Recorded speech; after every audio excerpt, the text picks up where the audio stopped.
I quite like Erebus. Yeah. Like, he's got agency. Like, he's actually done something. He's unlike great the at fucking admin. Emperor. He's great at admin. He's a great diplomat. Like, if he worked at Google, he would get shit done. Yeah. He was getting So I see done. him more of like an Elon Musky kind of character. Yeah, he's that like, kind of He knows character. what he's about. I respect that. Gets it done. Get shit done. Gets that heresy done. Employee of the month, Erebus. Yes, Yeah. Just like that, like, like with a picture, like with But that's what the makes him star. so hateable, because he's that like kind of middle management guy that everyone can relate to and just sees them and is like, oh, you worm. Yeah, he's like the manager, isn't he? He's like that manager, like that middle position. Yeah. So, how is that paperwork coming along? Welcome to the In the Tank podcast. Get ready for an hour of hot 40k goodness coming in your ears. You're in the tank now, baby. We're live. we are indeed live. Welcome to In the Tank Max special. Hey, Hello. Max, how you doing? Hi, Russ. Nice to chat with you. Hi, Eddie. Hey, how are you? I'm good, thanks. Thanks for the lovely hello. For anyone that doesn't know, Max is a tournament aficionado, a very cool Dark Angels and World Eaters community player, and just general like hobby legend, quite frankly. Like life good, mate. How is life for you? Everything cool? Yeah, life's doing very well, thank you. And yes, World Eaters and Dark Angels are definitely my thing. Good choices. Good choices. I mean, I'm on brand today. I'm loving You that really jumper, are. and the thing in the background looks great. Thank you, Max. I'm glad you would say so. As both a World Eaters and Dark Angels player, would you say that it's a good idea to frontline your Dark Angels in front of a World Eaters army on turn one or not? Because we're just a bit confused as to whether that's Depends a legit strategy. depends who turn it is. If you go second. You get that note, that's terrible. There you go, Russ. You've had the official you answer. don't know if you go in second until you make the roll, okay?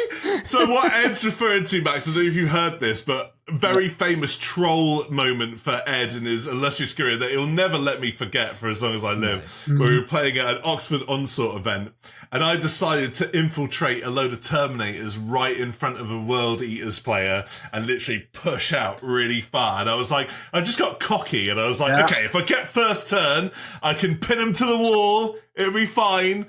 Didn't turn out like that, and I essentially got eaten on like the first turn of the game. What? 50-50 roll, let's go.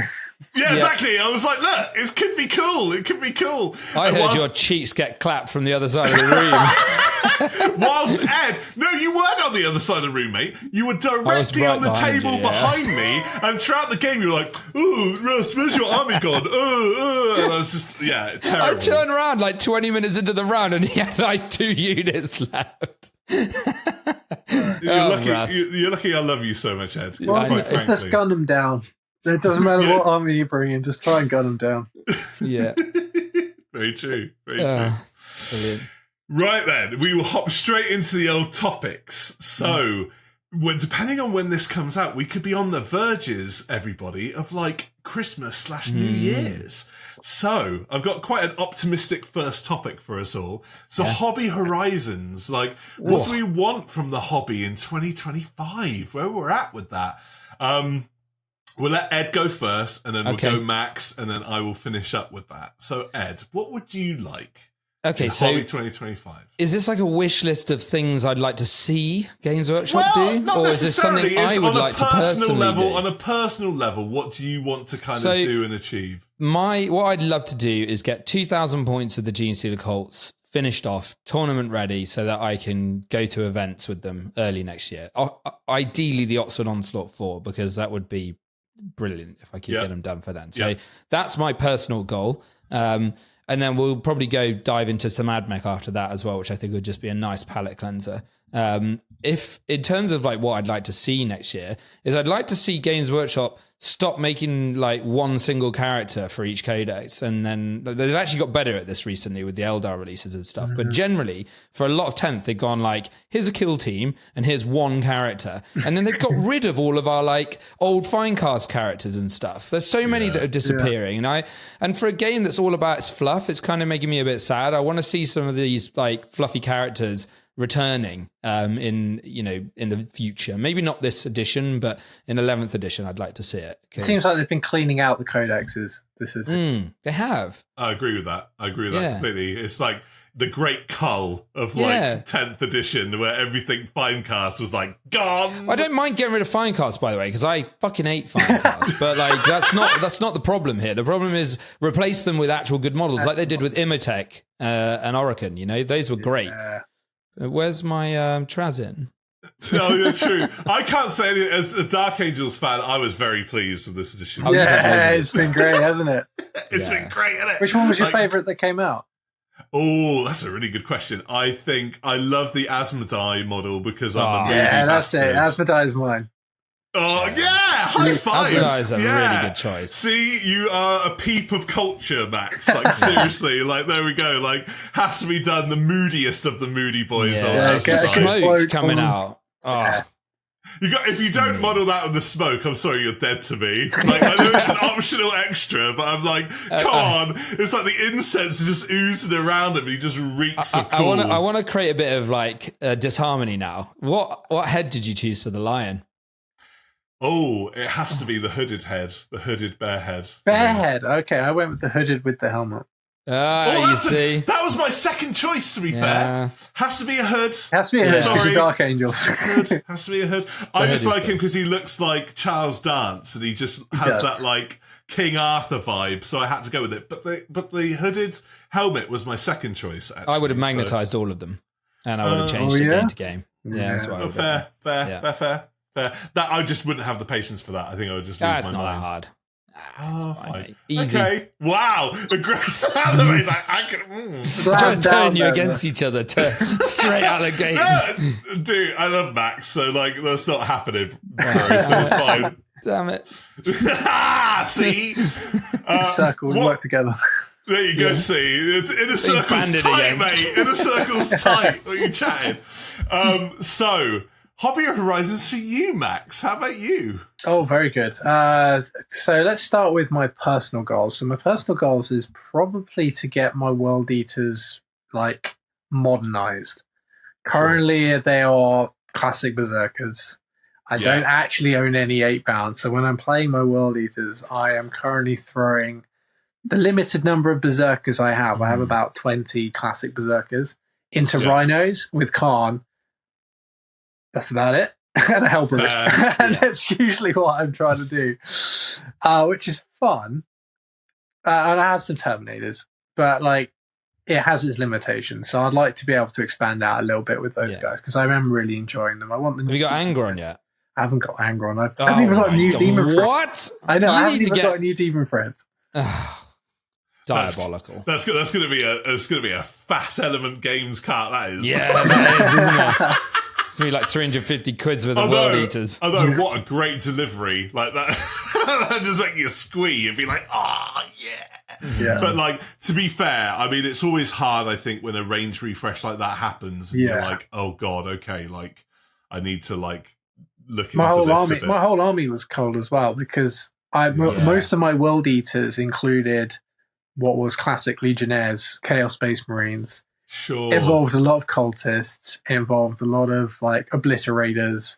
Oh yeah! Wow. It like a lot of my utility style stuff, especially like Chaos Bikers, was just wiped.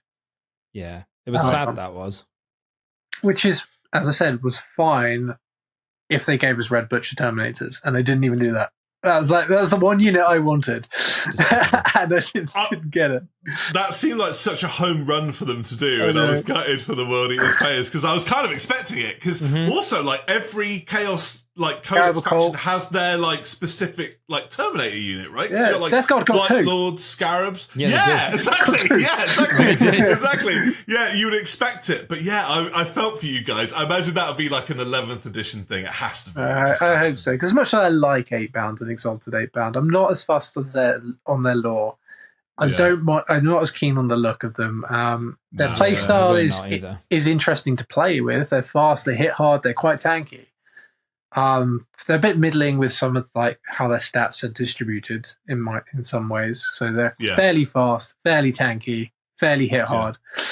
Whereas I'd like either super tanky, hits like a truck, or super tanky and super fast, something like that. Yeah. Yeah. Yeah. But no Terminators. Come on. I know. I'd have built 40 of them. No, Yeah. fair. I totally get that. I mean, look, you're spoiled for choice with Dark Angels Terminators, but it'd be nice to have some traitorous ones. Terminators are my favourite, and I make no secret about it wherever I chat about them. So Dark Angels were a big reason as to why I wanted to go for them, because they had a lot of unique rules at the time for Terminators. They had their own look to them. They've got obviously the Deathwing Knights, which look amazing. They just do Terminators much better than most other factions. Yeah. So easy I one. agree with that. All of what was said. You just got like 60 Terminators, so you, I do. yeah, literally. Yeah, I min-max my character sheet for Dark Angels, so I'm like, I'm just going to play Deathwing Yep. all the time. I don't care. Yeah, it's great. Yeah, it's the way forward. Yeah, although I think with my 2025, just to bring this full circle, I think, as I've said to Ed on the pod, it's going to be my year of damnation, I think, because like up until this point, yeah, exactly, it happens to us all at some point, right? Where it's like, I think, I've been a loyal son of Caliban for a long time, and I think I've just like popped now where I'm just like, oh, well, it's either going to be a bit of a Death Guard a year or a very word bearers a year for me, where I'm finally going to snap and take a traitorous army to an event, which would be really crazy, because up to this point I've played exclusively Dark Angels in events. So Interesting. We're both kind of doing this at the same time. Like you're doing the chaos and I'm doing the GSC. We're both pivoting away from like our main big faction, which is interesting. But you've been on that slippery slope for a few months. Like, yeah, the Kool-Aid's been like cracking. Erebus has been in his ear. Yeah, He's slowly whispering away, saying, "Have you considered chaos?" Yeah. Yeah, I'd like to talk to your savior about our savior, like the full gods. You know Just what I mean? put in the door. Yeah, just the power armor foot, like Doosh, straight out doosh. the door. Yeah. Russ is a notorious sleep talker, and I'm just going to get like a video of him just being like, "The dark powers call to me" in the night. Yeah, like Dawn of War style, right? Oh Just, yeah, like, those shouting stuff contests out. with the chats. I love it. So That's good. awesome. So good. pleases us. That's so good. That's so good. They are good. Also, on a very quick note for our 2025, at the old Battle Barn. Yes. So that's like That's going gonna to be launching. a massive thing. Oh my god, that's going to be launching so early much 25. fun. Yeah, probably Jan. I'm aiming for. So Brilliant. Yeah. And yeah, count me in for a guest there, bro. I'll be you well will up be. for it. yeah, Oh, we'll get you see, both on at some point. That'd be cool. Yeah, absolutely. Yeah. Definitely. So there we go. Our optimistic 2025. God, I Yeah. can't believe it's 2025 almost already. That's freaking me out. But there we go. Dad life. So this one I would like to get your opinion on first, Max, if that's okay, because I Sure. think you would have quite some insightful perspective on this. Is an army list truly everything, and are limitations sometimes a good thing when it comes to list building and this whole shtick? Because I think me and you have discussed this just on the maybe in so. conversations with each other anyway. But I'd be very curious to know what you'd have to say about this. Yeah, it's interesting. Number one, I think army lists definitely don't make or break everything. Sure. I 100% believe that if you took the best list that you could physically make and they gave it to someone who didn't necessarily know how the list functioned, Yeah. you may as well bring something rubbish because it just won't work in the same way, right? But at the same time, there's if you give a worse list or units of that are just really bad, they'll still fall on its face. So it's kind of a bit of in between, right? it's definitely not everything. Like when I first started going to events and doing reasonably well at events, I was playing with the models I owned, and that was only 2,000 points. I only owned 2,000 points of models. I left nothing at home, and even then I was like 20 points shy, and I was throwing havoc launchers on my rhinos for points, and still doing relatively okay, just because I knew how the models functioned. I knew if I threw these berserkers in, what they would clear.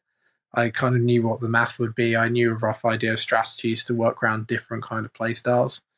And what my limitations were. So I knew how easily something would die. I knew that kind of stuff. So I think those things, those sort of soft elements, are often far more important than just what's in your list. Understanding the list and how it works is more important. But you give the best list to the best players who knows how it works, then it's important. Great. Yeah. I think that's really But I well like put. limitations. To add to your second point, I love limitations. I like saying you can only bring this many of this unit, or you can bring this many heavy support, this many troops, because it keeps lists having some sensibility, some credence, and some sort of like sensibility to the lore and how it actually would function. Yeah. Because it's no good going to an event and if someone's just brought 10 land raiders. And it's like, it also stops the game just breaking down and becoming ridiculous, because we did have various points where you could take way too much of things and it did get a bit silly. And I think having that like 3 limitation on most things is generally quite sensible. I think, to be fair though, I think even then though, in the modern era, you have a lot of freedom. Yeah. I would argue you have more than you freedom in 10th than you ever did. Yeah, huge in 10th. I argue it's attachments too are free so in much 10th. simpler now, right? I agree with you, Max, actually. I think, I mean, I go back to the days of thirds, and it was just like, HQ, you always had like this like talent tree thing. Like it's a family tree. Start with HQ up there, come down. You remember that? Yeah. So like, it's like HQ, and it like go from there, and like 2 minimum troop choices or whatever, right? So like, yeah. So I totally see that, really. But I think a part of me does yearn for the day of that, where you do get classic list building of old school third ed variety. But hey, here's what it is. I will add a quick point. I like the idea of having some form of seasonal rotation with the structure of lists you can bring. An example I'd have is like sort of Pokemon VGC, where one season you'll bring national decks. The regional decks. Then next year you bring national decks, and then past that you can bring like legendaries, or like maybe some form of Highlander format when you can only bring one of each unit, something like that. I like having those kind of funky limitations where people are like starting from scratch again with how list building is done, because I think a lot of an addition, even though there are new units coming out, sometimes new rules, sometimes like balanced data slates, it's very easy for people to bring the same kind of stuff to each event. You'll see a lot of the same models. You'll see a lot of the same kind of structure. Sometimes throwing that off can be fun. Yeah, mixing it up. I agree. Definitely helps shake things up a bit with the meta as well.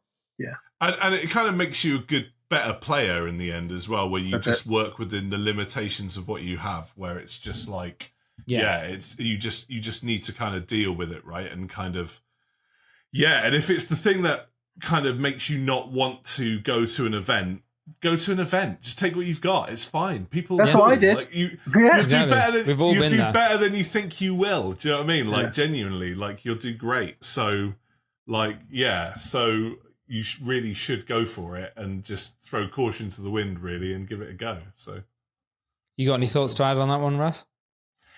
Well, yeah, that's it, really. I think that's it. I think I do prefer the days of old school list building. I think that there's a lot to be said for that.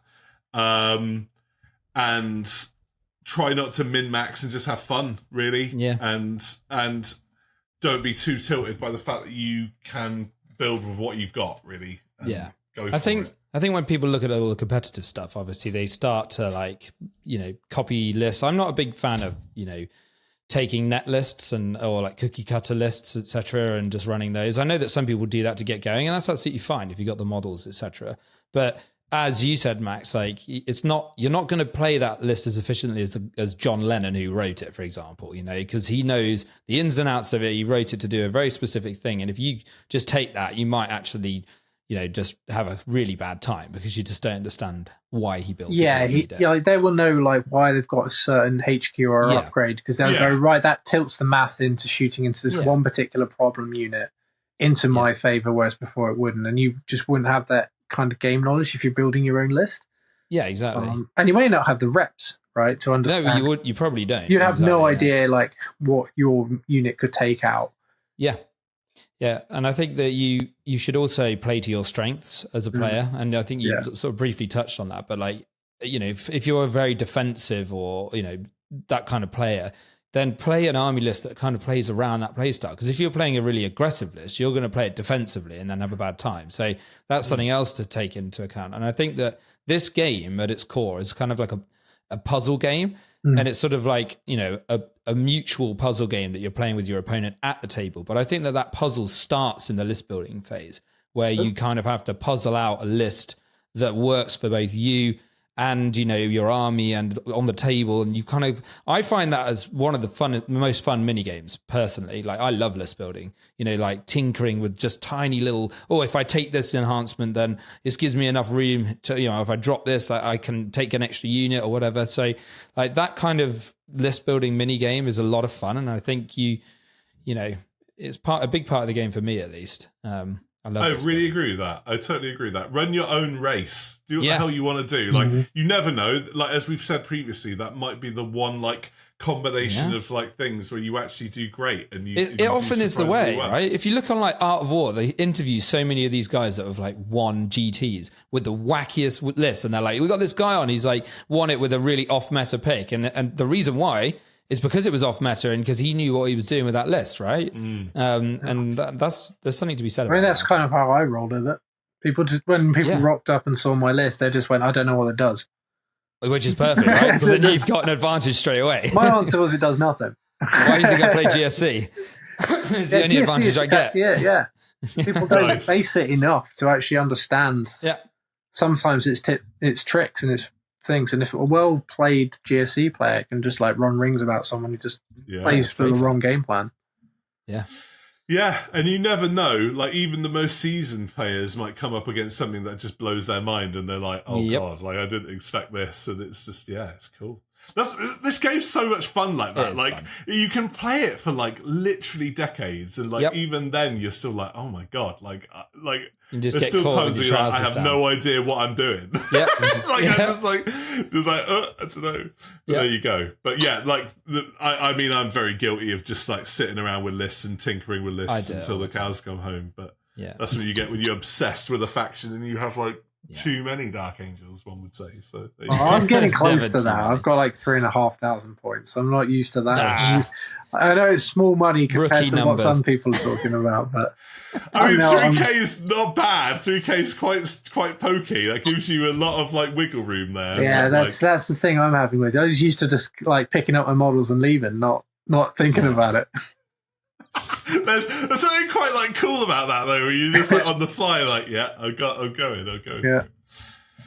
So that was cool. Well done, guys. That was wicked. Awesome. So this one's kind of an interesting one because I must confess I've never been like too guilty of doing this to some extent, where tilting, right, and like getting a bit internally frustrated to the point where you can't like focus anymore. So how do you guys stop tilting, and how do you keep your cool during competitive play? Whether that's potentially tilting or nerves or whatever as well. Like, how are you guys with that? Why don't you lead this one, Russ? Oh, okay, cool. Yeah. So, like, I must confess, it tends to be something that I don't, like, suffer from crazily. But I do have a bit of a short temper sometimes. But, like, I think it's just trying to remain, like, as zen as possible, right? And being really conscious of what's going on. Whether that's, like, replaying your turn in your brain from like where you want to be at the start of your turn to where you want to kind of be at the end of your turn in that game plan. And then the longer game plan of like what you're actually doing within the context of the game itself, right? And just trying to keep that internal focus and not like get too frustrated at what's going on. It's a dice game. right? Shit's gonna happen, right? You're gonna fuck up that essential charge from Deep Strike and go, fuck. Like, even though you kind of know on a subconscious level that it's probably gonna get... or line up your Dark Angels in front of World Eaters and then they get messed up. Yes, Max. I thought you were like in a circle, like you, Max. ride or die, and it's like, see, there we go. That's the heretic bit coming out there. Like, You can tell we're going to be friends. but you're not wrong. You're not wrong. Yeah. To be fair, Can go but wrong. like, yeah, I think it's just I think it's trying to just keep that inner calm and not be too sort of shuffled by the fact that stuff is going on beyond your comprehension at the time, right? Dice is that always fair? No, I think that's fair. That fair Like, to say? dice always throw things to the wind, right? You know, even if you've got re-rolls and stuff like that, there's just going to be times when you fuck a roll up and you have to live with it. You know, you hope that, and I always think that the best way to think about it and to stop these kind of situations is to kind of build in some, you know, just in case it does go wrong. You know, like if you're going to drop something down with Deep Strike and then charge with it, don't drop it in the open, drop it behind a building, because then if you do mess the charge up, at least you're kind of safe. You know, you're kind of thinking about that, what happens if it all goes wrong scenario. So there are some things you can do to help. You can't always, but I'm a big believer that Warhammer is not usually a luck-based game. No. Usually the better player will win, which is why you shouldn't get too tilted, because it usually means if you lost because the dice rolls didn't go your way, it means you played the wrong move more often than not. But that doesn't help with tilting, because I think the main reason why some people can get tilted with Warhammer 40k is it's a huge time investment game. Yeah. And that's not just the amount of time you play a game, which can be like 2 to 3 hours sometimes. And if it goes wrong early on because of a bad dice roll, you can be a bit sour later on, but it's also, you've probably painted 20 plus hours on certain models to get ready for a game. Yeah. And those are always the ones that die first, by the way, Max. Every time you've painted something new, it's always the first unit to die. Always the first one. It's a curse. When I first got my first Dreadnought, I played a game against Guardcast on his YouTube channel. It was like my first game I played with this new Dreadnought, and it's my favourite model in my Dark Angel armor. Still is. You couldn't hit a thing. I just stood there and then died in like the first 2 turns after proceeding to do nothing and actively being almost a hindrance to my army. Oh no. Oh no, that's so unfortunate. Yeah. I think we all have that new model syndrome story, right? 100%. It happens to us all. It's a stereotype for a reason. I think maybe it's because we subconsciously put it too far forward, or we're just like, look at my shiny new shit, and then it just gets fucking wrecked, and you're just like, fuck. But but yeah, no, I mean... Had you just painted those 10 Terminators then for that World Eaters game? Is that why you wanted them up there?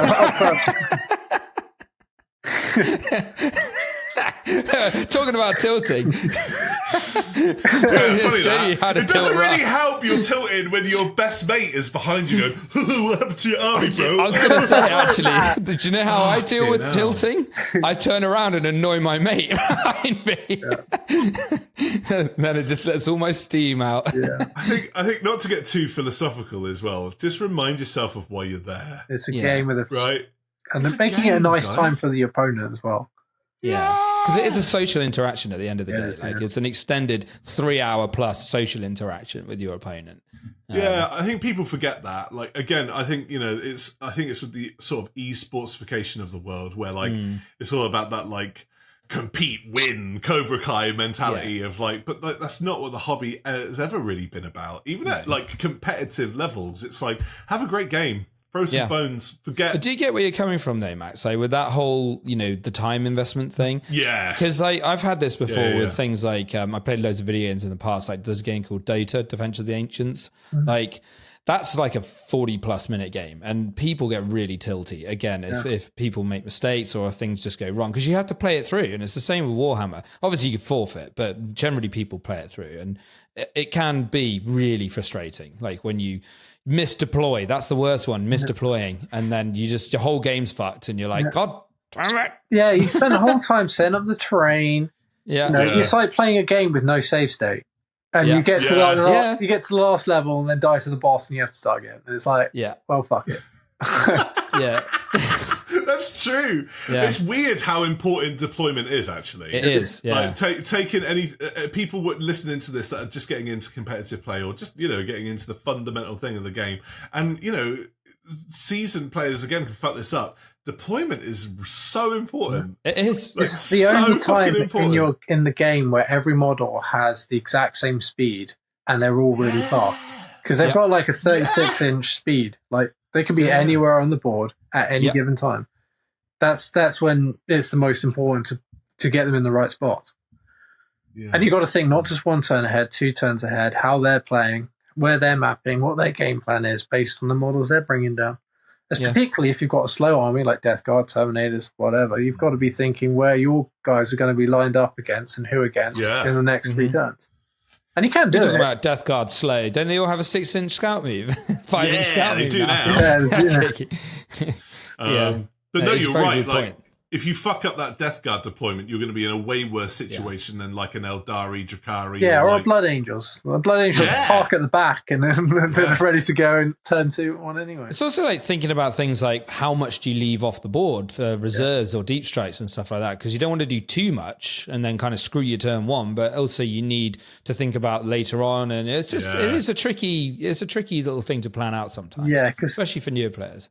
And trying to map the value you get from models off the board as well, because then they've only got 4 turns where you're using those points, right? Sure. So that means you're actually getting less point value from them because they're not there on the board. Even if they're just getting shot, they're soaking up damage from elsewhere. That could have been redirected. If they get pot shots out there, they could be getting certain movements. Yeah. You've got to weigh up whether the extra positioning is worth the missed opportunity for damage or redirection. But like, to bring it back on topic, I think that tilting wise, I think it is really important. Like both of you said, this is a social interaction at the end of the day. I think it's really important to try and respect your opponent by remembering that, and try to be the best version of yourself. It's not always easy. You're going to get moments that just really piss you off, and you just have to try and learn to deal with that. But I also think it's about remembering, as you both said at the start, that you're there to have fun. Like, trying to make the most out of it. Like, even if it's going wrong, and this is something I've found with me as a player, I seem to be like the best. And I don't know whether this is just because when I've got less units, there's less for me to think about, but I seem to do the best work and make the most plays when I've got fuck all left on like turn 5 because someone's almost tabled me, and I'm like pulling out some absolute batshit crazy stuff. And I think that's, for me, the most fun bit of the game. Like trying to just snag those few extra points and almost make it a win or a draw, whatever. So hang in there, keep fighting. Definitely. Definitely. We'll also recommend at events, stay hydrated, stay fueled, eat food, because you don't want to get hangry. No, that's true. That'll fuck your mood right up. I will. But I mean, just to reiterate what you said, Ed, because I completely agree with you. Like, it's so many weird moments where you get down to the wire, where at the beginning of your game it kind of swings radically one turn or the other, and then again, no one has anything left. There's like 10 points in it, and it's like, how am I going to like scrape the barrel of like what I can get from this game, right? And I played my mate Paul the other day. We christened the battle barn just because we thought we'd have a little game in there. It was good fun, and so he played as Ultramarines, and they are really good right now because they've got this +1 to wound with their oath target and stuff like that. Oh, they're fucking ridiculous. We were about to draw the game, and I only won it because I decided, he had a big Centurion block, and what I did was the cheekiest thing ever. I just charged it with 10 neophytes, and he was playing Vanguard Space Marines, and obviously, therefore, they were tied up, and he couldn't pick them up again. And that he needed to pick them up to win the game, to go and blow something up and take a point. And because I just charged them in, I was like, I'm going to lose 7 out of 10 of these guys because you're going to punch them to death. But if 3 of them live or 1 of them lives, then I've won the game. And I did it. That's a big brain move. Those are the sort of moves that win you games. I love those kind of moves. I remember one game where I was playing a Tau army when Tau were like broken as heck in 9th edition when they first came out. And they just shot everyone to pieces. And they had this one unit that could like deep strike him basically anywhere if this other unit was on the board, and they could do an action to stop them doing it. And I had like a very slow army, but I had a Dark Angels attack bike, and I was like, so they need to do an action for you to be able to do this cool move, right? And I just okay, and so they can't do that in combat, and they were like, no. So I just charged my attack bike into Amazing. it without a multi-melter, and I did no damage. And just like tagged this unit, and then he couldn't do his entire play, and it's just stopped his entire game plan in its tracks. Yeah, because he didn't think about how to charge it with an attack bike. Yeah. Nice. Rest in peace, attack bikes. Attack bikes. I'm so gutted that attack bikes are gone. I know. They're such a classic unit. Oh, attack bikes. They look great as well. They were really like cool. Morrison Gromit units. Yeah, they Oh man, so much better than the ATVs. Oh well, never mind. Yeah, just gonna get reminisce and like the old attack bikes. Bless them. Oh, that was cool though. Well done, everybody. Wicked, nice one. On a similar thing to competitive play and just general tournament play and whatever, the scariest units to encounter on the tabletop, guys. Now these can be literal. Like units that you always hate to face and you find quite terrifying, or like a type of unit. And I'll discuss more about that in a second. But Ed, do you want to knock us off at the beginning of this? Yeah, mate? So one of the ones that I hate to face is like strong artillery shooting. So things like exorcists or basilisks or whatever. When they've been really strong, like Guard have been pretty busted at points with their artillery and stuff like that. I just hate playing against it because it really skews the game in such a weird way. And like, you just can't play a normal game of 40k because suddenly all of those ruins that you were safe behind and you were no longer safe behind, and you have to play in a really different way. And I came up against him in my last game of LGT against Sisters, and he had 3 exorcists, I think, and they were just so bloody awful. Dirty. Like, luckily, I survived. My Luminor Zaraz just went into the Matrix and survived a ridiculous amount of shooting to the face, but like. They are just awful to face. I hate it every time. This is one of my worst things. I'm just like, oh no, like bloody artillery. It's not too bad at the minute. Generally, should be like a suppression style unit or like very swing. Because in real life, they wouldn't be that devastating because you can take they're not cover. accurate, right? They're not accurate. But I remember when Hive Guard used to be like terrifying in night, and I lost half my World Eaters once, and they were all hidden behind units. I lost 1,000 points of World Eaters because I didn't get turn 1.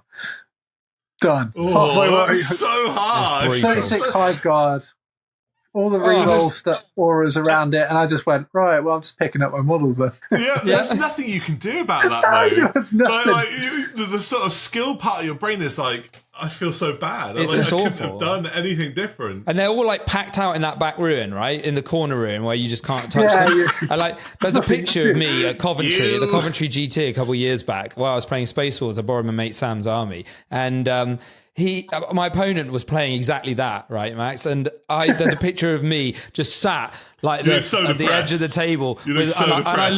I'm gone because I did the 8-game weekend. It was like the 3-dayer, and it was my last game or something. Ooh, and I had this like me. half-drunk pint, and I was just like, and he was just blowing me to pieces with these fucking High Guard, and I was just like, oh, kill me. I'm having fun, I promise. God Almighty, never again. I hate Hive Guard. Yeah, I like Tyrant Guard. They look cool. Yeah, they kind no of make one ever sense. runs them. The Tyrant Guard. The tanky ones sense. are great. The Hive Guard ones suck ass. It also doesn't make sense, does it? Yeah. It's just aim up in the air and then it immediately comes down on your head and blasts you to pieces. Very weird. Very weird. weird. I didn't like those. But go on, Max. What's your choice? I mean, that would be up there, but I'm assuming that artillery is balanced. What I find most challenging to map a game around is fast-paced units. Yeah. So I'm talking units that can move like 18 inches kind of range, because it's very difficult to see where they'll be in 2 to 3 turns time.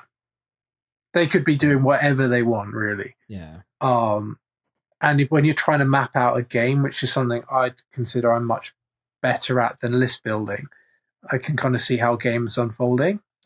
They're the hardest ones to pinpoint where they could go and where they're looking at. So they're the ones I struggle with. Yeah, I think you always underestimate like how fast a fast army can really be. When Harlequins, when they could like move 24 inches and they could be scary, it meant it was very, very difficult to come up with a game plan that covered all bases. Yeah. because their map out of where they could land in two so turns vast. was so big. It was the whole board, right? So you couldn't cover a certain unit, you couldn't cover certain things. You just had to say each unit could be hit, and you had to think with that mindset, which made it very difficult and very scary. Yeah, it's weird when you first start out in the hobby. You look at like the statistics of your average mini, right, or your average unit, and you go through all of like what you stereotypically would expect to be good. So like, you know, armor save, toughness, whatever, like the potency of the weapons across the unit. The one statistic when you first start playing that is always underestimated is movement. Yep. Mm-hmm. And it's such an integral stat in the game. And then when you start playing with an army that can really shift its ass around, you go, oh, fuck, I could literally be anywhere at any moment. This is empowering as balls. I find that interesting you mention that, because I spend more time as a chess player than I do as a 40k player. And interesting. They all have the same sort of stats. They all die in one move, in one hit, and they all take one hit. The only thing that makes what a lethal game! Yeah, the only thing that actually is chess too lethal? Sorry. Yeah, there's no saves. It's done. The only thing that actually they have is their movement characteristics. Yeah, true. And that's what makes the Queen so potent, is it because it moves fast and it can move anywhere. That's a good point. Yeah, true. I do think that it's like also move units, or you know, just stuff that moves fast and can go through walls. That's the most terrifying. You know, out of phase movement could always be funky. World Eaters were great in Knights when it had the 8th edition rules where you could like fight twice and get that moving around. Oh, I remember that. You could snake your way across a board, and that I used to love that because the out of phase movements are so important. Whether it's, I think it's only Murderfang that can do that right now. Yeah. Oh, really? Yeah, he can still do it. You know, do you know the way he works? So basically, every time he gets hit, he gets to hit back. So what you do is you charge in, you kill a unit. Obviously, you know, you consolidate into another unit, and then legally they have to hit you. And then you get to fight them again, and then kill them, and then consolidate, and then you just keep fucking going. So evil. That's such an evil thing to do. Like a stack of cards. Yeah. Shooting through, baby. Oh, God. Yeah, no, that's strong. But what you also tend to find with like high movement armies is they tend to be either quite squishy or like not very, you know, tough or whatever. Yeah. But one army that breaks that is like Slaneshi Demons, where you get like a fucking Keeper of Secrets or sexy Hellbane just come out, and you're like, fuck, I need to shoot this thing off the board, and it like survives with like 1 or 2 wounds, and then just eats your front line, and you're like, oh no, happened to me. They can move through walls in the new detachments as well. God, terrifying. Oh no! Oh no! No. Can't be dealing with that. My one, very quickly, I would say that something that really, like, the one keyword, especially in 10th, that I'm finding that really fucks up my innate sort of instinct to like play a certain way is a fundamental game-breaking mechanic like Bites First. I knew you were going to say it. Yeah, it's such a good choice. How it just it fucks your brain. Fucks your brain up where you forget how good it is, and you're like, okay, cool, and then your opponent just goes, I'm just going to remind you that unit fights first, and you're like, oh, fuck.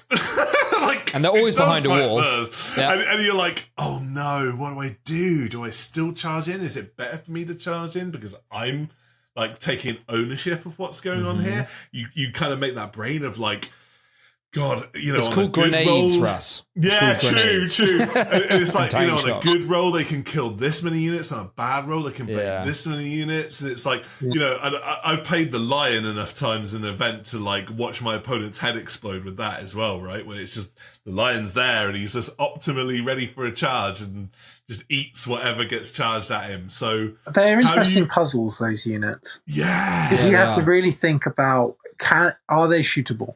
Can you deal with them as you're shooting? Can you make them so they're not such an issue for you to charge?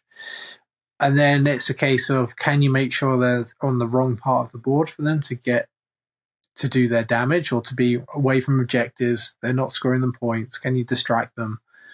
How do you deal with these units? Because ultimately you can't just charge into them because they might rip you back. Yeah. I agree. I totally agree with that. It's the puzzle. Yeah, that classic puzzle puzzle element of the hobby. Yeah, it's interesting. Yeah. The more I think about it, I've never really in my head internalized it as a puzzle, but now that you guys are talking about it, I'm like, yeah, it is. I've It's just started like one puzzle piece. with Fight First units. I've started doing one of two things. I either just try and bottle them in by just putting crap around them that they don't really want to have to deal with, so that they just have to kill neophytes or Distract something. them. Yeah, Yeah, exactly. yeah. To bog them up. Or the other one is just like death by 1,000 cuts. Like shoot them with whatever I've got, loads of little random units, Yeah. grenades them, tank shot them if you can. Just try and get them down as much as humanly possible before you have to go in. And then if you do go in, you hope you survive now because half the unit's gone. Yeah, because you said, yeah, exactly. So if you can chip away at them, then they become not so much of a threat. You can afford losing 1 or 2 units and still wipe. And you're like, well, at least it's gone. Yeah. They've still had to pay for that benefit, right? They still pay for it in points and like asset, right? It's one of their main assets, having that kind of trick. So I think like people like the Lion or Magnus or Angron are also worth an honourable mention. Like those kind of game skewing Primarch characters. Catan as well. Catan as well. shards. Or the Avatar, those sort of those things. centerpieces. Yeah, and it They're used to kinda- be the Death Avatar. What's the name? Yvain, is it? No. Oh, that's Yukane. the Yinkan, where it can just God pop off Almighty. anywhere when it That was a dies. hot mess. Yeah. I so loved dealing horrifying. with that because it was always a puzzle, and I loved that puzzle, unpacking that puzzle. So tricky. I thought she was great. Yeah. Great unit. Cool model as well. Cool model, that unit. Yeah. But yeah, no, please. Oh, I forgot, by the way, this is a YouTube channel. Like, comment, subscribe. Yes! I was going to say, I've been waiting this whole time. I'm just like having the conversation with mates, and I'm like, actually, no, this is actually a YouTube video, and I'm like, oh fuck. Do you know what? No, the best thing is, I've been waiting. Have you I was actually? I thought I'd say it. Like, I was like, shall I say it? I love like your after, like, the pride first of thing? like the upper hand is more important than like actually getting the message in early. You bastard. So yes, please let us know yours, please. Like your most like annoying / hard to play around kind of units and terrifying units. God, I hate you, Ed. Do give us a like, a comment, and subscribe. It all helps our algorithm. And obviously, we also now have a Discord community. Find it in the description below. And we also have a Patreon for those of you who would like to help us fund this. So thank you in advance to anybody that joins us in any of those ways, or comments or likes or anything. There are many ways to engage. Indeed. We have some really lovely comments. Thank you. Thank you, Max. Not thank you, Ed. Like you're in my bad books. Like the opposite of thank you. It's become like a mini game for me every week to see how long it takes you now, and I quite enjoy it. Like you're such a Drakari. You're just taking sick pleasure in my incompetence. Like it's terrible. It's terrible. Anyway, you're such a bellend. Speaking of bellends, yeah. Moving into our final topic of tonight. Like peeps. Now this one's going to be juicy and really interesting, actually. And this one I would like to know the community's thoughts and feelings on, and we might have some controversial choices. Ooh. Most hated and annoying characters in the lore. I think you better lead with this one, right? Who went last? I think it was me that went first last time, wasn't it? Yeah, true. Who are you referring to? Oh, sorry, Russ. Thank you. Fine. You go first this time. See, and now then, I'm just quite then spiky Max with you go. now. This is like we had absolute work wives because now I'm just quite spiky with you now. Right. So, I'm all about it. Yeah, so don't get tilted. Don't get tilted. Yeah. No. Rewind the episode and listen to our advice, Russ. Indeed. You're sleeping on the couch tonight, Eddie. Right, okay. So, yes, I have to start this. And I think we can all groan at this, and with the dickish asshole of all dickish assholes, it has to be Erebus, right? Erebus. It has to be. Even I, who's now becoming a bit of a word bearer's fan, which is something that I never thought I'd ever say out loud ever in the course of my hobby life, but there we go. We kind of evolve, I guess. Potentially the instigator of the entirety of the Horus Heresy, right? And just all around bastard. He made it nerd. happen. I think he's one who made it happen. He may not be the grand designer, but he's the guy in the trenches making it happen. I quite like Erebus. Yeah. He's got agency. He's actually done something. He's great the at fucking emperor. He's great at admin. He's a great diplomat. If he worked at Google, he would get shit done. Yeah. It was See, I getting see done. him more of like an Elon Musky kind of Yeah, character. he's that like, kind of He knows character. what he's about. I respect that. It's done. Get shit done. Yeah. Gets that heresy done. Employee of the month, Erebus.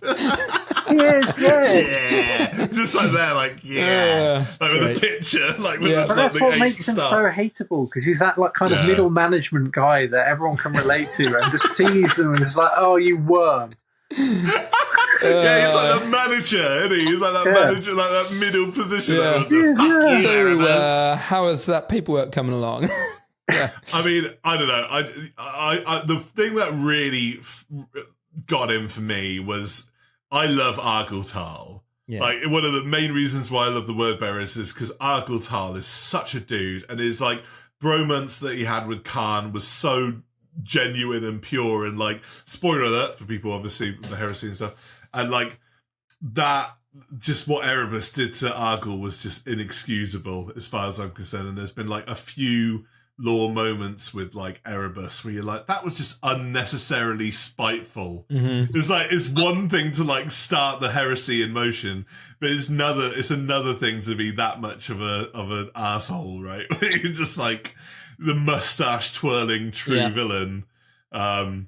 But yeah, I think it's interesting though to have that one central focus figure that the entire community is like, fuck that Everyone character. hates him, don't they? Everyone hates him. Yeah, I I don't mean, know that's- many people who do. Yeah. Yeah. Like, we were literally talking before the episode, Max, and you were like, Erebus. I was like, Erebus is knew up that would come there. up. Yeah, Yeah. it had to be done. It had to be done. Good choice. So yeah, so that's my first choice. Yeah, predictable, but it's a Indeed, good one. but it's a good one. Max, how about you? Well, I had many. Sure. I'm going to shorten it down to two, I think. Yeah, I think we should all do two. That's cool. Weirdly enough, following the word bearers is Lorgar. Ooh, interesting. Russ is like, I find him pathetic, if I'm honest. Like, oh, God. the dude's a wet leaf, and He is a bit wet. He's a bit wet. and it's like, as a Primarch, I'm just like, no, I just don't relate to that character anyway. You just find him annoying. I find him, he grates me a little bit. He makes almost the wrong decision at every path he takes. He's a bit extra, He is how I would is. describe him. We're just like he's so hardcore into that ideal of what he's after. Like, it's just, And he'll Yeah, flip I mean- 180 and go, no, this is the way. And then it'll go wrong, and he'll be like, no, no, this is the way. Yeah, I get that. And he's committed to it. And it's just that full commitment without any real time for anything else or logic. It's a one-track mind. I just find that frustrating. Yeah. He's very close-minded. And I find, which is interesting because he thinks himself as more of an open-minded character. Yeah, it's a great paradox, isn't it? Like, Yeah. the fact that, like, I think, yeah, he reeks of that sort of, like, I don't know, that energy of, like, oh, I'm so much more, like, intellectually aware, but actually, as you say, he's quite closed off, really. He's just so singularity of, like, concept, right? Always. Yeah, exactly. And then the other one would be Russ. Oh. See, I'm going to be controversial. I would completely agree with you. Yeah. Because I am not a Space Wolf fan. I dislike Space Wars. Oh, me too. Look, I knew you. Dark Angels gene. Villains. It's the Dark It is. Angels gene. I Where think you're it like, might be, oh, actually. shut up, pup. Do you know what I mean? It's like, but what? Okay, so what is your beef with Russ first, and then I will unpack my beef with Russ. I just don't like the fact is that, oh, I don't like magic. I will go hit you. And it's just like and I just really don't like how he just like turns to violence at the smallest thing. And Yeah. and it's not like the World Eaters who are just like violence for the sake of violence. It's he thinks it solves a problem. And he's very quick to turn to those kind of methods, particularly say against like Magnus, for example. Like he was fully on board with going down with that, and there was like so many other options to go with. I think he's very. I know people go about how smart he is and how he's actually more than one dimension. I think actually, in my opinion, he's one dimensional. Yeah, I agree. And in a way that I don't agree. like. Angron is very one-dimensional, but I find him funny because he's one-dimensional in the "I will crump this" thing. Angron owns it, though, Yeah, right? he does. Angron's all in. It's like chips in, but obviously, like the nuance of like annoying fucking Space Wolf players that think they're like the shit because they have like the best Primarch, and I'm like, oh, sweet summer child, you really, really do not. Like, he's such an asshole. I don't think he's that bad. I think you two are just hating on him off, Eddie. unnecessarily. No. So my beef with Russ, right? I totally agree. Because you stole your name. Well, yeah, like everyone, that's another thing. Everyone's like, "Oh, you should play Space Wolves." You should, really. I'm like, you got the hair for it. Fucking time I hear that at an event, it drives me like. I literally like in terms of tilting. I know that that's not going to be a great start. Where I'm like, oh, yeah, don't. but you'd be the worst Space Wolf player if you did, because you'd be like, my name's Russ, and I'm going to play Space Wolves, and I'll just like entitle everything I hate about the Space Wolves. Yeah, me too, totally, Yeah. and like totally. But I don't know. I also find Russ so singularly minded in his like, I am the Emperor's executioner. That like again, similar to Lorgar, although ironically I quite like Lorgar. It just kills whatever nuance of his personality that he has, and just. The big fuck up for me was like how important it could have been for the Space Wolves to remain on Terra just before the siege, and like in the book Wolfsbane, where Malkador's like, don't go and fight Horus, like just don't do it. Like it's not a good idea. You're probably gonna get your ass kicked, and we need you here at the siege. Like you're gonna just throw an entire legion away for no reason. And Lima's like, yes, but I could stop the entire Horus heresy here. And he goes and does it, and inevitably fucks it up. He gets his ass kicked, and his whole legion gets decimated. And he even had like he just stabbed like Horus against the wall, and just because Horus faked him out with like, no, please, brother, don't kill me. That it fucked up Russ's whole thing, and he ballsed it. He ballsed it up, and then as a result of that, you had one less legion at the siege, right? And it's like, what a bad move! Like it's such a bad move. Talking about bad moves, one of my least favorite characters Ed, you carry is on. the Emperor. Yeah, I can see it. I really just don't get He's the this worst guy. parent. He's the worst parent I've ever seen. Yeah, like, don't get me wrong. I'm split here because I kind of like the Emperor as for what he is and represents in the lore. But my God, this man makes some bad decisions. And for being basically like omnipotent and, being a god and, it's just... His communication What's he skills. doing? Yeah, his communication skills and his soft parenting. He's terrible. Yeah, there's so much stuff he could have easily fixed by just telling people. He's not a new world like parent, is he? He's like that old school 50s dad, which is like, he just doesn't tell you anything. Do what I tell you. Yeah, He sat down with Horus and said, look, I respect you and I value you. If he'd have done that with any of the Primarchs, we wouldn't have been in this mess. To be honest with you, they've all could have done with 10 minutes with Dad. I'm going to be radically honest now. I hate you, Ed, because you knew how I was going to feel about this, right? I disagree respectfully. Oh, okay. I thought you might. Not like you. In as much as you're right. Like, the Emperor is a bit of a dickhead. Sorry, clip that. And then finish the conversation. Just get that bit. You're right, Ed. Finished. You're right. That's going to be the trailer for this. Yeah. yeah. You're right, Ed. Look, there are some things that the Emperor did that make no sense to me. The big one for me is Angron, right? That made zero sense to me. Like it was unnecessarily spiteful and stupid, and to allow that festering of guilt. But then maybe he just wanted an attack dog, right? And and that was it. Maybe he did the Angron thing because he did just need a bestial. That's why he made the Primarchs. He didn't make them because he didn't want to be a dad. He made them because they're useful. Yeah, exactly. Yeah. And Angron became more useful. True. What, because he was what he was? Yeah. I guess. Yeah. But for me, I love the Emperor because he is that ancient pantheon vibe of those old gods being assholes, but that's kind of why you love them in a sick, twisted kind of way, because they do reflect that humanity. Yeah. Where at the end of the day, like, none of us can really get into the brain of the Emperor because none of us are at that level of omnipotence and, like, power where you would be like that. And you'd be so unbelievably detached from reality. Yeah. Do you know what I mean? Like Dr. Manhattan, you know, it's that right? style Yeah, of thing. Dr. Manhattan's a really good example, right? Where, like, and even then, Dr. Manhattan is quite benevolent, right? Where, like, but you apply that same headspace, across, like, galaxies? Yeah. And, like, in a world where, like, gods exist? And, like, you know, the fact that he had half as much patience as he did is kind of a miracle, quite frankly, right? Like, I don't know, like, for me, it's that sort of assholiness that makes the Emperor awesome. And, like, I don't know, like, I think I don't disagree. Come on, Max, weigh in on. What do you think? He's an idiot. Yes. Like, don't get me wrong, I love the Emperor and concept. I love the idea of, like, this 9 to 10 foot man that's just an absolute unit. He's also so dexterous. He's intelligent beyond belief. He's magical. Like, all of these things, right? I think a creature like this is awesome. But at the same time, some of the things that he does is just stupid.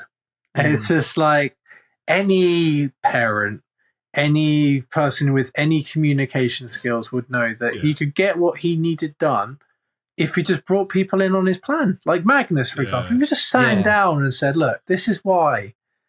Just bear with me, right? This is what I'm trying to work on. Yeah. Could you just, like, play ball a bit? And at the end, you'll get a cookie. But he just doesn't do it. He just says, listen to me, because I am me. Yeah, true. Do you know what? I don't disagree with that, but I think it's maybe my, like, early word bearer's part and my lioniness where I'm just like, don't question the Emperor. Where part of me is like, yeah, I get that. I totally understand what you're saying. But then another part of me is like, but we're under the assumption that the people that he tells are capable of making the right choices. Yeah, and I true. think this is it, where, like, Magnus fucked up.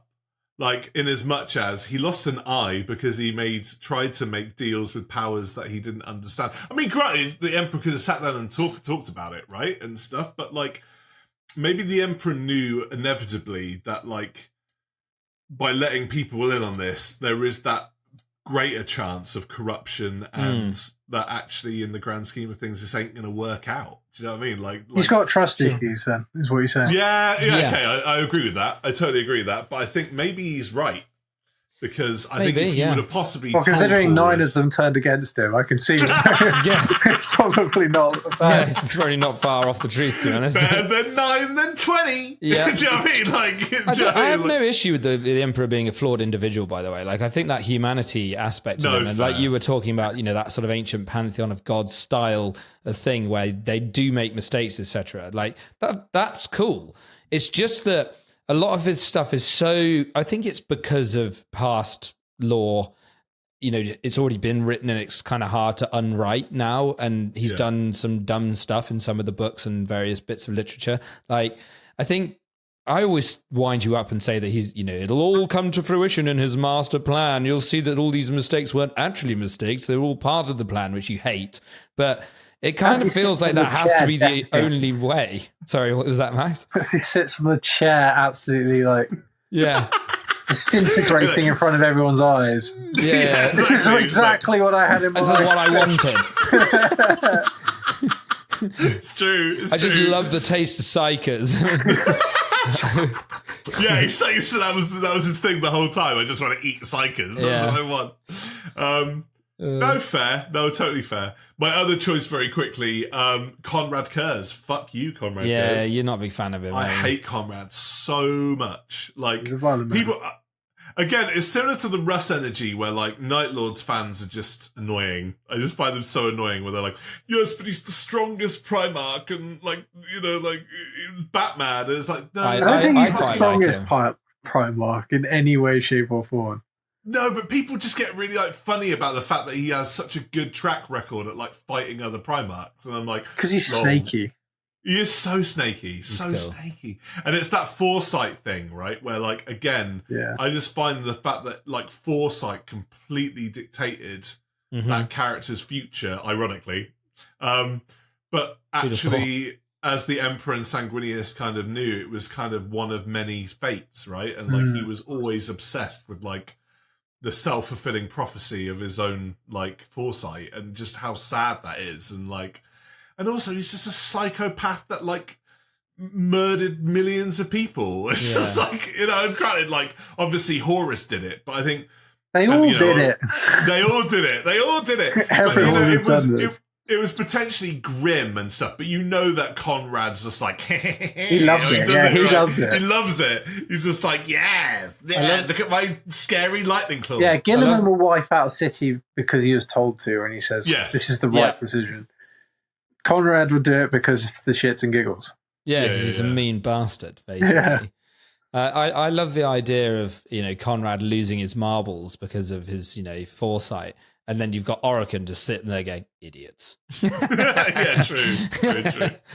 What's your last choice then, Ed? So I'm not a big fan of old Korax. Korax culture. Mainly because of the way that he's been written recently with his nevermore and his sort of like cut my life into pieces. Yeah, he's just a bit too. Is the nevermore supposed to be a back reference to? Yes, it's a reference. Yes, it's exactly totally a tongue-in-cheek Poe reference. It's not even tongue-in-cheek, it's tongue-in-arsehole. It's ridiculous. Like, he doesn't get more on the nose than that. Like, Jesus. Yeah, I mean, I've shown my displeasure about the Raven Guard on the channel a lot, where they are my least favourite Legion, which is really weird. Yeah. Interesting. Yeah, I know, isn't it? Like, I quite like the Raven Guard. I like. Oh wow, we have a Raven Guard peep. Like, cool. But I'm colourblind, so I appreciate the black and white aesthetic. Oh, okay, that's fair. I quite like the fact they're like scout units, and I like that. I think that's fun.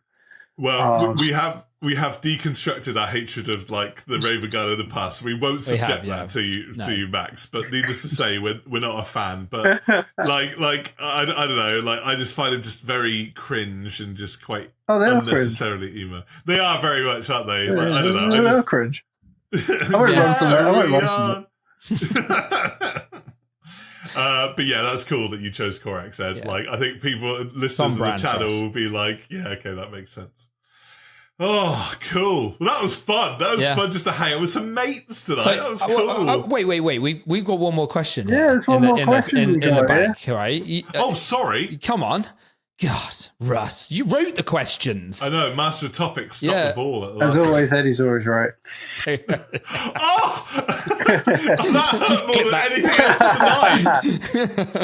tonight. Do you know what it is, Russ? Do you want me to tell you? Or do you want me to lead? Okay, Go on, you do it if you're so switched on. Which character... I think we should split this into two because I think this is a quite fun question. I think, which character would you like to be in the lore? And which character would you actually be in the lore? So let's let Max go first on this one because I'm intrigued. The one I would like to be is Vulcan. Oh, that's a good choice. He's a nice guy. He's the biggest Primarch. He's genuinely a nice guy. He's an Eternal as well, so he gets to live forever. So that is true. He's the only one I think that actually like have a reasonably decent time of the 40k universe. True. Everyone else is kind of a really shit existence. There's no optimism in it all. Absolutely. Because Gilliman's like under like so much stress. Yeah. He is, isn't he? Yeah, exactly. I mean, in that cinematic for 10th edition, he was like beading up, you know. He's like, oh my gosh, why did I stay asleep? Stop going red, planets. Fuck. That's a good. Vulcan, so who do you think you would actually be then? Actually be? Like suiting you and your personality and who you are, who do you think you would actually be? The ones that are well written, I think possibly like the Lion. He has a similar mind to how I do things. I read the Lion and think you're very similar to how I function. That's cool. But for better or for worse. Yeah. I don't think I'm as good as him in any way, shape, or form because this man is a legend. But it's something I liken to.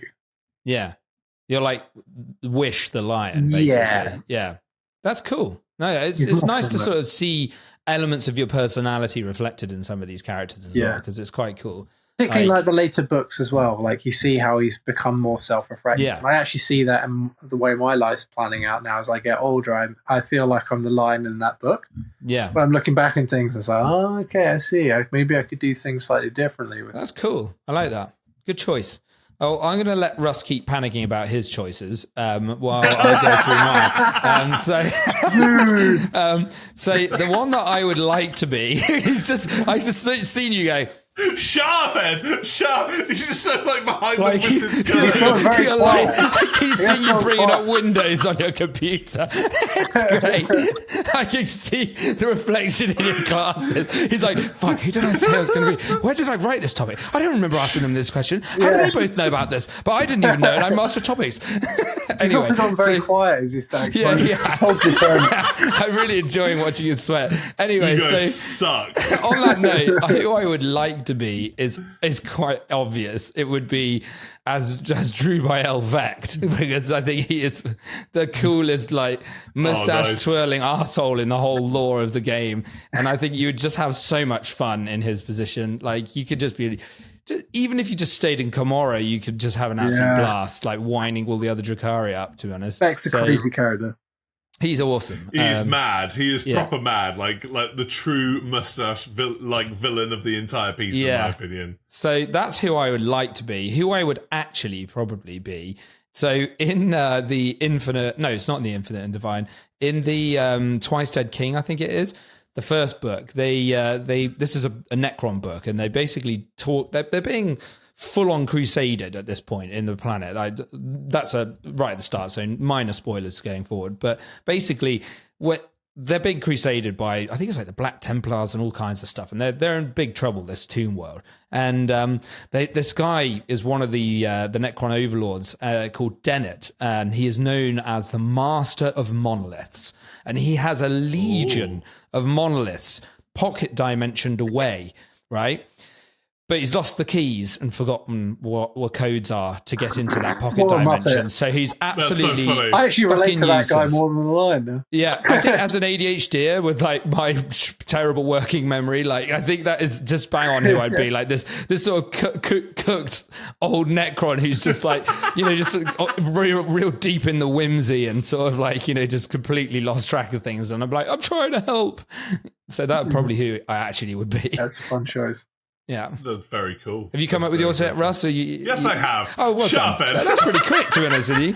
There you go, Steve. There you go. So, okay, what character would I like to be? It's more... I don't think there's actually anyone necessarily in the lore that I think I would really, like, fits my personality. I think maybe, like, a Grimaldus. I think I've always wanted to be, if I could, like, go into that power fantasy of, like, who would I be? I would love to be, like, a chaplain. A religious notable setter. Yeah, nice. Yeah, absolutely, because I think that's where I would be at. But also, like, the mentorship, like, inspiration of, like, let's fucking do it. Yeah. Do you know what I mean? Like, so, Violin like, your treats classics, like, your Grimalduses. Yeah. Not so much like your Asmodees, because Asmodee goes up from the chaplain perspective from the other aspect, which is, I'm going to shit you up and terrify you. Yeah, he's lead torturer. Yeah, exactly. Yeah. But, like, the other half of, like, the chaplain vibe is to, like, inspire. They're the rock stars of the... Thank you. And that's kind of where I'm at. I want to just perform and be like, born a heretic! And just, like, really, like, announce, like... The musician in you is coming out. I could see Absolutely. you as like a Terminator, like this big Terminator, like clonk, clonk, clonk into the room full of all the other Terminators ready before the battle. You just take your helmet off and your hair just goes... Yeah, absolutely. The terrible helmet hair. Brothers, listen. See, it looks quite tame here because, like, for the pod, I always tie it back because of the headphones thing. But like when I'm actually at an event, like people are like, "Fucking hell, you have a lot of hair." And it's Every like, time I get a hug off of you, I have a mouthful of it. There you go, see. So what I'd like to be in my power fantasy is like a chaplain of notable worth and an inspiring one at that. Good choice. Who I think I am, and I needed to research this character's name, and that's what I was, is Kirill Sinderman. Okay. Who's like that little... Yeah. Yeah! So like that sort of like very bookish. Like wise. Religious. Yeah, wise. I would consider myself that sort of character, like a spiritual advisor. Ex-iterator. Yeah, absolutely, and kind of part Remember Manson as well, kind of to some degree, where like Cinderman finds himself in like such interesting like places, and by the end of like the whole siege, there's parts when he has some really cool downtime moments with like Rogel Dawn of all people, right, where it's like that fucker survived all the way through to the end, and just that wisdom, right, of just like, actually, I think, and that's kind of where I'm at in my everyday life, where I kind of like be like, let's reflect now and just like let's just kind of have a chat and kind of like ease off a bit. And He's very lucky. Yeah, he is quite lucky actually. The fact that he managed to get where he was, and like with all of where he was at throughout. Always in the right place at the right time. Right time. Yeah. So Cinderman is Good who choice. I would probably be. Thank you. I was just like, fuck, who is that character called? Because I haven't heard his name in a while. So yes, a Cinderman. We have to, when we do the Instagram post for this episode, the screenshot of all of our faces needs to be at that moment you were panic-strickingly searching for his name, because that was just an amazing vacant look behind your eyes. You were like, oh shit. I love that this is such a warts and all podcast. There's like no shine at all. I think it's better to wear your heart on your sleeve. I agree. Totally. We're There's human. no like shine here. Yeah, exactly. Now, did you enjoy your in the tank experience, Max? Did you have fun? I felt like a very happy fish in a tank. It was great. Good. Oh, fantastic. That's good news. And it's a pleasure to have you on, quite frankly. Yeah. And on a personal note, you love rock. chatting with friends. Yeah, Wicked. it's been good fun, Nice. Max. Thanks for coming on. And it's always a pleasure to host with my fabulous co-host, Ed. And Even if he does piss me off on a equally daily fabulous basis. co-host, Russ. Yes, I did. You shouldn't have told me about the fact that it riles you up that when people say you should be a Space Wolves player, because that's gone straight in the irritation bank for next time we're at a tournament together. Because I'm just going to come up and start a conversation with your opponent and go, don't you think this guy should be playing Space Wolves? And you'll be like... That's fine. I'll just play the game and beat you at any games that we play against each other then, mate. Shall I? Ross is practically howling right now. Yeah, he is. I can see his the color temperature in his cheeks just rising. It's the Dark Angel stoicism, and behind it, I'm actually raging right now. Yeah, it's when he starts barking and growling, then he goes, Now! You were like on my cool list, Max. Thank you. I've actually, do you know, I've really appreciated Max's banter this episode. Yeah, Max has been a great middle figure, where on one hand, you're quite like unbiased actually. Yeah, it's like been really good fun. Cool, wicked. Yeah. But thank you all. Thanks, Please bro. like, comment, subscribe. Let us know that you love please us, do, guys. and we will all see you very soon. Yeah. See you guys. See you soon, guys. Ciao. Bye bye. Cheers.